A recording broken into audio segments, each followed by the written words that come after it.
Welcome to Fantasy Audiobook, Chapter 36 Meet the Teacher.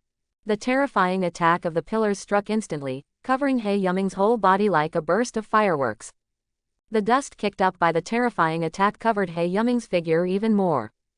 Did you win? The three of them thought without confidence in their hearts. However, according to the texture of the weapons, their attacks were indeed close to hitting the target. Even Kibutsuji Muzan would never be able to retreat completely in the face of such a siege. However, just when everyone's eyes were focused on He Yuming, who was covered by the smoke, a voice gradually came out from the smoke. "Haven't you guys eaten breakfast?" He Yuming, who was covered in blood armor like a miniature Gundam, came out of the smoke unscathed, as if those fierce attacks just now didn't exist in this world. "This is impossible." Seeing He Yuming, who was unharmed, Uzui Tengen, who was closest to him, exclaimed as if he had seen a ghost. "Why, do you think you can hurt me just by attacking you like a mosquito scratching an itch? Is this the strength of Zu? It really makes me feel a little disappointed." Seeing Uzui Tengen's disbelief, He Yuming mocked mercilessly. "If the level of the main fighting power of the ghost-killing team is only at this level, let alone Kibutsuji Muzan, he can't even pull out two of the lower strings to fight them one-on-one." In the face of He Yuming's ridicule, Uzui Tengen rarely made any excuses, but clarified his thoughts with practical actions. Breath of sound, Wuzisha chorus of harmony. I saw that Uzui Tengen's arms instantly became like two inflated pythons, full of violent beauty. The two short-edged Nichiren blades began to spin at a high speed, charging towards He Yuming, and the two strangely shaped Nichiren blades were accompanied by violent explosions every time they rotated, raising the power of the blade's skills to the extreme. "You noticed it so soon. I take back what I just said." Looking at Uzui Tengen rushing towards him, only then did He Yuming have a look of appreciation in his eyes. The reason why, even though all the attacks had hit his blood armor just now, but failed to cause any damage to him, was the vibration. With the ability to control water, he can easily control the armor made of blood on his body to produce high-frequency vibrations. And what this high-frequency vibration brings is that it endows the original semi-liquid blood armor with a huge defense force, as if a non-Newtonian liquid is impacted when it is subjected to a severe impact. Uzui Tengen, who possesses the breath of sound, obviously sensed the strange vibrations in the air, and then chose the method of serial explosions to counteract He Yuming's vibration defense. But even so, Uzui Tengen, who had sensed the principle of He Yuming's defense, still had no way to cause any damage to He Yuming. There is no other reason. The gap in strength is too obvious. Even his strongest attack moves can't keep up with He Yuming's moving speed.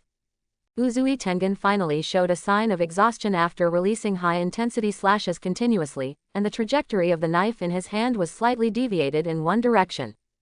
Oops, Uzui Tengen secretly thought in his heart, all the slight mistakes in the master's fight may expand the defeat in an instant.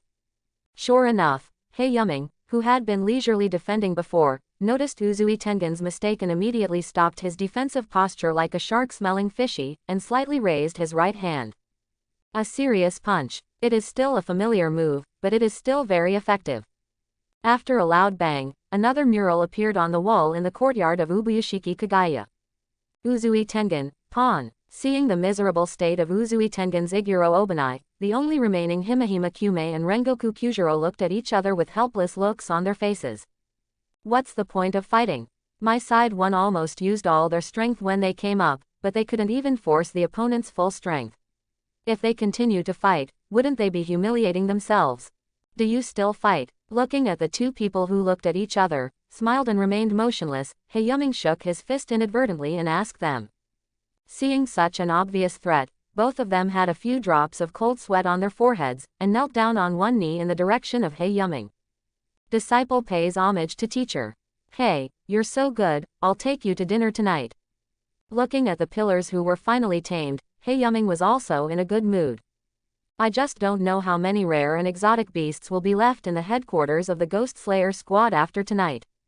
Chapter 37. The happy time is always the fastest in the past, and everyone in the headquarters of the Ghost Killing Squad finally had a deep understanding of this tonight. Not for anything else, but for one reason.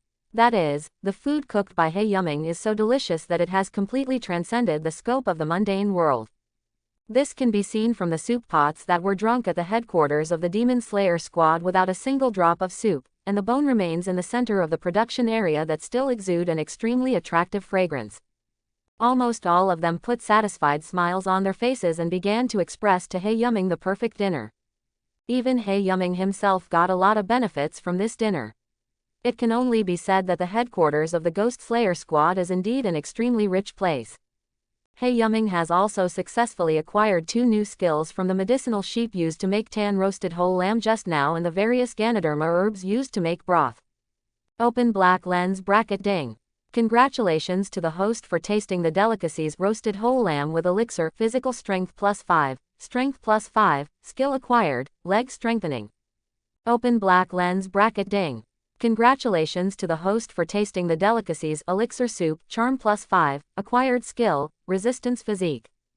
After acquiring these 2 skills, He Yuming immediately gained jumping power and leg explosive power far surpassing before, and also gained initial resistance to poison. I just don't know why drinking a soup can awaken the poison resistance. Could it be that the system judged the delicacies he cooked as poison? Although I don't want to bring up such a disappointing thing at this time, but I think it is necessary for Mr. Heiyu to remind you before you leave. Seeing that the happy dinner time was about to pass, Ubuyashiki Kagaya said to He Yuming before everyone left. There seems to be traces of stringing activities near the village of the former swordsmith, but there is no news after the change of Kibutsuji Muzan. Just in case, we decided to carry out the village of the swordsmith after you forged the sword. Migration, of course we will send Dizu to assist you in this relocation. If something really happens, I hope that Lord Blackfeather can preserve the comfort of the swordsmiths. After hearing Ubuyashiki Kagaya's words, Kocho Shinobu's expression became serious immediately. She also knew about the migration plan, but she didn't expect that the cause of the matter had something to do with winding. Naturally, He Yuming also noticed the unnatural expression on Kocho Shinobu's face. Even with his toes, he knew that this silly girl must have taken the ghost mentioned by Ubuyashiki Kagaya as Doma. Perhaps thinking of his sister's appearance in the last scene, Kocho Shinobu stood aside, holding his hands tightly together unconsciously. In the past few years, she has been thinking about what to do to defeat the child model with her weak figure, but now when the information that may be related to Doma appeared in front of her, she realized that it was nothing had changed, and he was still powerless. At this moment, a hand slowly stretched out, and gently stroked her head a few times. Kocho Shinobu's thinking was interrupted. He raised his head in astonishment, only to see He Yuming's face with a slight smile. Don't worry, even if the sky falls, I will support you. He Yuming did not repeat the mistake he made when talking with Tomioka Giyu before, and did not ask further what Kocho Shinobu was worried about. He didn't even ask her what she wanted to say to him. He knows that what girls need is that when they really need it, the boy's upright back and broad shoulders can be relied on by them, and that's enough. Looking at the man in front of her who was obviously smaller than her but was trying to support a world in her heart like a giant, Kocho Shinobu didn't know why, but felt a slight soreness in the nose and a slight redness in the eye sockets. Soon she calmed down and reached out to remove He Yuming's claws on her head. As a pillar, she does not allow herself to become so weak. If she is weak, then what should those people who still need her to save do? However, He Yuming's hand directly grabbed her hand, and then met her flustered eyes that had just been raised with a firm face. I didn't know before, but I will definitely protect you in the future, trust me. Listening to He Yuming's words, Kocho Shinobu lowered her head in panic. Even she herself didn't realize that her face was as red as a ripe apple at this time. Open black lens bracket ding. The current favorability between the host and Kocho Shinobu has been increased to favorability. Ubuyashiki Kagaya, who was about to enter the house to rest, sat down with interest on his face. While drinking tea, he glanced at He Yuming and Kocho Shinobu like a gossiping ant. If it wasn't for the fear of being beaten by He Yuming afterwards, he might have called all the pillars back to hold an engagement party for their future lord. Seeing the gradually becoming subtle atmosphere, Ubuyashiki Kagaya took another sip of tea leisurely. It's nice to be young. Chapter 38. There was no words for a night, and the night passed quickly. Soon it was time to set off. As for the set-off people, Kocho Shinobu and Tomioka Giyu, whose Nichiren blades were worn out by He Yuming, also came along. I don't know why, it seems that since Tomioka Giyu met him, this guy stuck to him like a dog's skin plaster, which made him embarrassed to develop a relationship with Nezuko cousin. But just before departure, the special clothing from Yuming was completed after one night of processing. The extremely high efficiency makes people have to admire the work of the headquarters of the Demon Slayer squad, which is really reassuring. It is worth mentioning that Yuming's costume design is the old pervert Masao Maeda who helped Kanroji Mitsuri design the open chest suit. Looking at the low-key, luxurious and connotative uniform in his hands, Yuming finally showed a satisfied smile on his face. This is a set of black swordsman uniform similar to that worn by Kuretani Kazuto in Sao in the Sword Realm. Because Yuming himself is a special lecturer of the ghost-killing team, his rights can even slightly exceed Zu, and naturally he can design and change the style of the team uniform according to his own preferences just like Zu. So after thinking about it for a while, Yuming simply provided the design drawing according to the style of Kuretani Kazuto's outfit in his mind. In terms of practicality, this set of costumes may not be any different from the costumes of the ghost-killing team itself, but in terms of aesthetics, it completely crushes the uniforms of the ghost-killing team. However, in order to let others recognize that he is a member of the ghost-killing squad, the classic, Mie, character is carved on the right chest just like the ghost-killing squad. Masao Maeda, who personally delivered the clothes, couldn't restrain his excitement when he saw Yuming. "Did you design this dress? I have to say that your taste almost surpasses mine. After the clothes you designed, I feel completely enlightened. There will be similar elements added to many parts of the ghost-killing squad uniforms. I have to say that this dress is nothing but the work I made for the little girl in Ganlu Temple. This is the most satisfying work in my life. Boy, why don't you learn to be a tailor with me? You are a genius in this regard."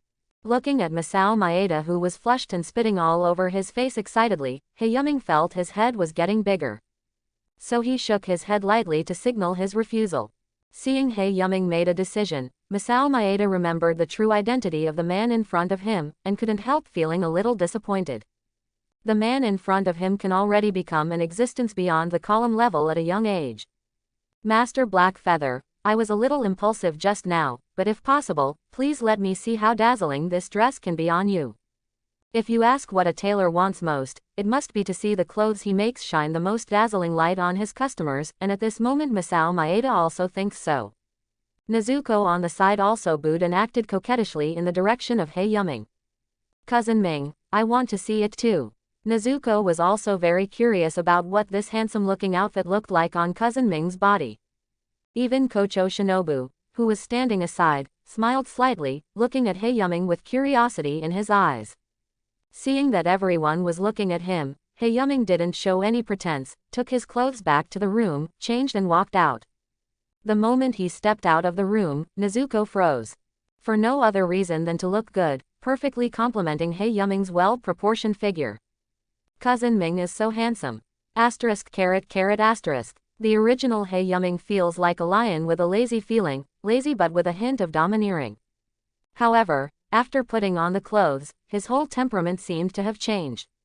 The lazy temperament is still there, but it adds a sense of sharpness. If it used to be a sleeping lion, it can definitely be called a crouching dragon now. Anyway, he is much more handsome than before. How does it look good?" After getting an affirmative answer from Nezuko, Yuming turned and asked Kocho Shinobu beside him. Unexpectedly, "It suits you very well." Kocho Shinobu nodded in affirmation. "It's more than suitable. It's like the clothes you are destined to wear. I've been in this industry for so many years, and I've never seen any clothes that match the temperament of the owner as well as this uniform." Seeing the impeccable perfection of his uniform on Yuming's body, Masao Maeda felt that he could die without regret. Hearing this slightly exaggerated praise, Yuming's mood was also good for a while. It is not a joke to joke about his aesthetics that is hundreds of years ahead of the world. No wonder the clothes designed for Zu can survive until now. It seems that this Masao Maeda has a pair of clever mouth besides a pair of skillful hands. Chapter 39. After bidding farewell to Masao Maeda, it was time for the group to set off. But this time, instead of Yuin covering their faces and carrying them to the village of the swordsmith one by one, Kocho Shinobu personally led them to the destination. The main reason is that the village of the knife forger has been exposed, and the distance from the headquarters of the ghost-killing team is relatively close, less than half a day away. The more important reason is that even covering the eyes is basically useless to the current strength of Yuming.